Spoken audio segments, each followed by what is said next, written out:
करवीर निवासिनी श्री अंबाबाई देवीच्या मंदिरात सूर्याच्या उत्तरायण आणि दक्षिणायनाच्या कालावधीत मावळत्या सूर्यकिरणांकडून देवीच्या मूर्तीला अभिषेक घातला जातो। किरणोत्सवातील मानवनिर्मित आणि नैसर्गिक अडथळ्यांमुळे 3 दिवस, 5 दिवस आणि 7 दिवसांच्या किरणोत्सवात किरणांचा प्रवास नेमका कसा राहतो याचा अभ्यास देवस्थान समितीकडून करण्यात येतोय। त्यानुसार यंदा 5 दिवसांच्या पारंपरिक आणि अभ्यासासाठीच्या 7 दिवसांच्या किरणोत्सवाचा आज अखेरचा दिवस होता। अभ्यासासाठीचा किरणोत्सव 7 नोव्हेंबरपासून तर पारंपरिक किरणोत्सव 9 नोव्हेंबरपासून सुरू झाला।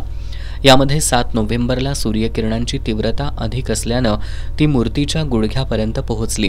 त्यानंतर मात्र ढगाळ वातावरण, हवेतील आर्द्रतेचं वाढलेलं प्रमाण यासह अन्य अडथळ्यांमुळे किरणोत्सव पूर्ण क्षमतेनं होऊ शकला नाही। आज अखेरच्या दिवशी मात्र अभ्यासकांपासून भक्तांपर्यंत सर्वजण ज्याच्या प्रतीक्षेत होते तो पूर्ण क्षमतेचा किरणोत्सव अनुभवता आला। आज मावळत्या सूर्यकिरणांनी देवीचं मुखकमल उजळलं आणि सर्वांनाच आनंद झाला।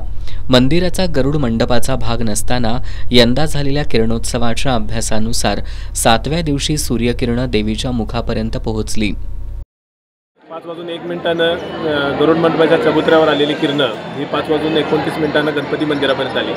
5:33 ही पितळी उंबऱ्यापर्यंत आली।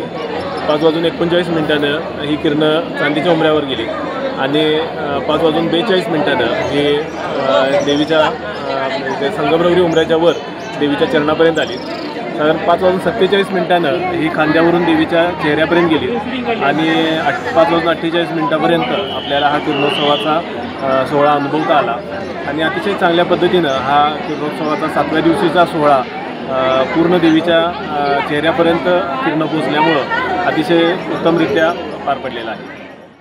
यावर्षीच्या अभ्यासामुळे काही मानवनिर्मित अडथळे काढत देवस्थान समितीकडून आता 7 दिवसांचा किरणोत्सव केला जाण्याची शक्यता आहे।